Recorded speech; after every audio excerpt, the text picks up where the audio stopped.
bu uyni kinoyimga olib bersangiz umrini oxirigacha sizni duo qilib o'tadi-da. Bu oshxonani qarang, chiroyliligini. Barcha mebel texnikalari bilan tayyor holatda ekan. Hamma texnikalari Hoffman. O'zingiz e'tibor qilib qo'yasiz. Mana bu lyustratsiya ham необычный boshqacha turibdi. Stol zona va Hoffman konditsionerlargacha o'rnatilgan ekan. Hop, panoramik katta oynasi prям shu Nastroykani oldi hovlisiga qaragan juda ham chiroyli bo'lib turibdi.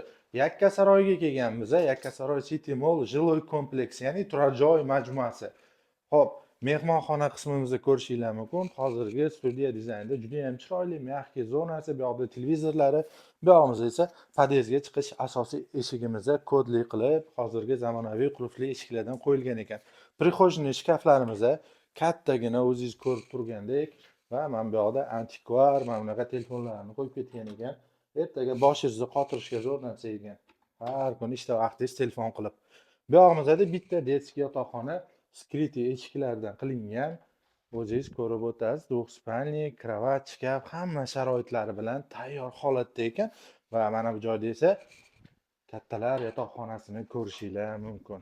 Juda ham chiroyli dizaynerskiy proyektda bitirilgan. Menimcha buni remontiga yo 4 pachka yo 5 pachka pul kirib ketgan. Va mana shu spalnini o'zini общий sanuzeli bor. Ko'p turgandek juda ham chiroyli chiqqan remonti va bu yoqda общий sanuzelimizda joylashgan. Buni ham ko'rishingiz mumkin. Juda ham keng, stiralkalarigacha tayyor qo'yilgan. Xo'p, xonadonimizda 9 qavatli binoning 4-qavatida joylashgan, 90 kvadrat metrga tushgan, kadastr hujjatlari tayyor. $165 ming so'ralyapti. Kelishadigan joylari bor.